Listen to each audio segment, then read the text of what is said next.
Boker Tov, good morning, one and all. I hope you're all well. Lovely to see you after an extraordinary weekend and an amazing Shabbat UK. So lovely to see so many people. Hundreds were in shul, and it was a true privilege and honor. I'm sure you all agree to have the pleasure of hearing and being inspired by Racheli Frankel and the extraordinary Chazan Yedidia Bloom. What a Shabbat. Today's learning is dedicated in memory of Avram Shmuel ben Yosef ben Kova, Moshe Chaim ben Elio Yosef Halevi Berman, Rashka bas Noach Lukova, and Nazira bat Ezekiel Setyon, as well as Michal ben Shmuel Lyons. We wish all the families long life, and please God, only smachot. Susan, good morning. We wish you long life, as well as anyone else who's joining us who I can see that has yortzeit. So I decided, literally as I was walking through the door this morning, that perhaps we should start something new. So we will adjust the poster in due course. But I thought we would learn Pirkei Avot. So today's really an introduction. Okay, so it's ethics of the fathers, and it's really the principles, the ethical, behavioral principles for us to be Jewish, to behave, to know the way to conduct ourselves as part and parcel of a society. You see that if we think about Jacob and that who was the patriarch of the Jewish people, we all know of that great vision and moment that he had. We know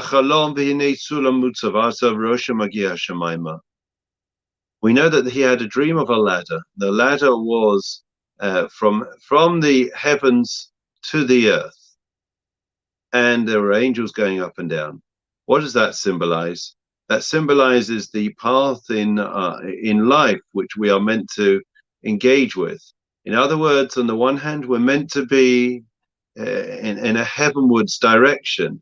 We're meant to be focusing on matters of of importance, of sanctity and holiness, and we're meant to be thinking in terms of real, deep thoughts and profound ideas that can change the world and hopefully connect in some way with the Almighty, with something bigger than ourselves.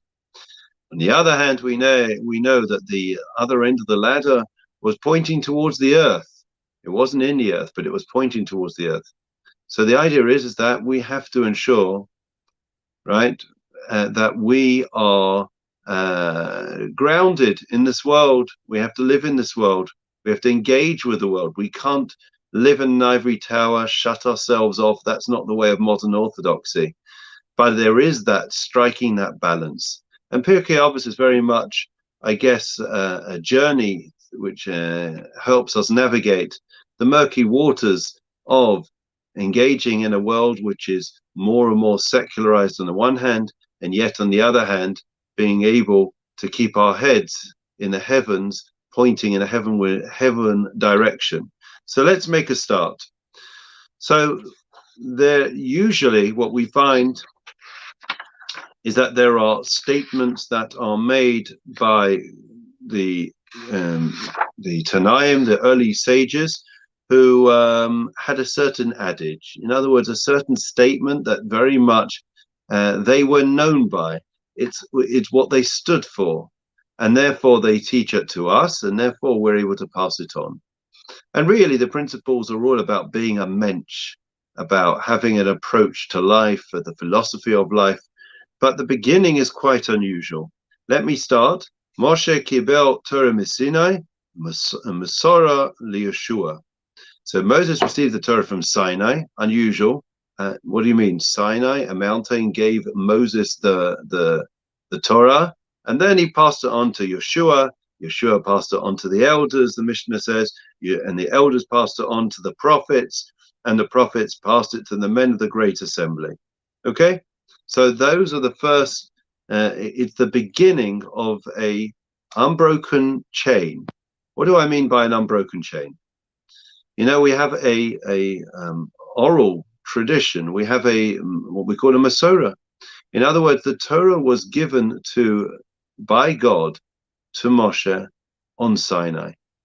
The Jewish people all heard the first two commandments, but the rest of the Torah was too intense for them to hear. It was passed to Moshe. Moshe was taught it 40 days, 40 nights when he was up on the mountain. And then over the course of the next 40 years, Moshe was able to teach the Jewish people. Simply speaking, that's the way to understand it. So you, each and every one of you, are a link in that chain. And everyone has a different lineage, a slightly different lineage. We're all part of the 12 tribes, but we come through slightly different paths to arrive at where we are today. And, you know, a chain is only as strong as its weakest link. And therefore, it's critical that we are able to receive everything that we have from our forebearers, from our parents, our grandparents, our bubbas, our zedas, whoever came before us. And on the other hand, we are holding that baton. And it's imperative that we make sure that we pass on in the entirety, in perhaps even more intensely, what we have received, what we've got. And what did we receive? We received hopefully a love for our faith, for our people, love for the land of Israel, and a clear mission and goal as to living a meaningful life as a Jew. It was interesting. Network Rail had a slogan recently on one of their freight trains, and it read that in Network Rail, we're not just on a journey, we're on a mission.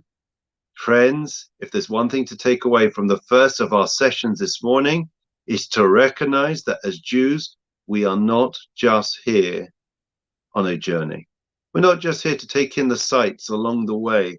We are a nation that has a very clear purpose and a mission. And our mission and our goal is to bring this world to its completion, to recognize that there is something bigger than us, that there is a God, that there is a people, that there is a civilization, to be less egocentric, selfish, and to become selfless. That is what it means to be a Jew, but it's not just about doing it for ourselves, it's about inspiring all those around us. And there are so many ways and opportunities for us to do so on a daily basis. We interact with hundreds, if not thousands of people. A smile, a kind word, an inquiry, an offer of help. Somebody only this week reached out to me and they said they're lonely. Nobody calls them. They wish that they could have somebody that on a weekly basis, a woman in particular, that would be able to just share with them what's going on in the outside world that's still shielding 3 years on. So if anyone is available, let me know. But it's it's an extraordinary mission that we've been given. But if ever you watch, friends, the 400 meters, it's one of my favorite. You know, the relay where you have four competitors, and you ever watch at the Olympics, and they're carrying a baton, and they've got to, when they go round that bend, and as they come towards the finishing line where there's going to be a passing of that baton, what is essential is that baton is passed in the time period that they have between two points on the track, and the imperative is that they don't drop it. That, friends, is where I'm going to leave things today. The imperative for us to ensure that we don't drop in any sense, in any way, anything of our Masorah, of our tradition, of our faith. And in that way, we'll be able to ensure that it goes from generation to generation, midor lador, b'chein yehi ratzon. Amen. So we've started something new, very, very exciting. Ethics of the Fathers. We're going to work our way through it. There is a tradition to do it, to study it during this period. We do it on Shul and Shabbat, but we're going to do it every morning. And please God, we look forward to completing that by the summer. Psalm 23. The Lord is my shepherd, I shall not want. He causes me to lie down in green pastures. He leads me beside still waters. He restores my soul. He leads me in the paths of righteousness for his name's sake. Even as I walk in the valley of the shadow of death, I will fear no evil, for you are with me. Your rod and your staff, they comfort me. You set a table before me in the presence of my adversaries. You anointed my head with oil. My cup overflows. May only goodness and kindness pursue me all the days of my life, and I will dwell in the house of the Lord for the length of days. Memorial prayer. Adon olamim zachores nishmois.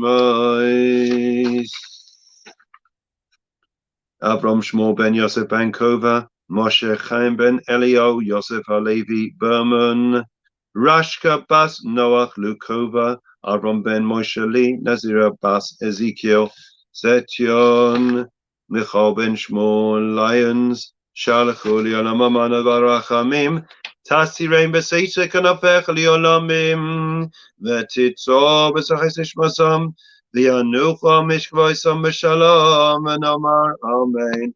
Lastly, refuah shlema. Misha v'echav v'sein Rav Yisrael Yaakov Moshe Aaron David Shlomo Yivarech v'Pesach Chaylim Bavu Shalom Mispalim Bavu Ram Yisrael Zakadosh Baruch Hu Yimalei Rachim Aleihem Lachim Alefosam Yishlach Lem Fushlim Shemaim Lachol Levim B'Sor Shach Yisrael Fos Nefesh V'Sokuf Hashem Magzmak Riven Amar Amen. Friends, it was an extraordinary Shabbat. Please feedback, even if it's a one-liner to Stephen Wolf. We want to have more of it. We want to have that incredible Chazan who's now actually traveled to Paris today, to the Great Synagogue. We would love to have him again. We'd love to have more guest speakers. Please feedback, and please God will have it soon. Wishing everyone well. Have a great day. All the very best.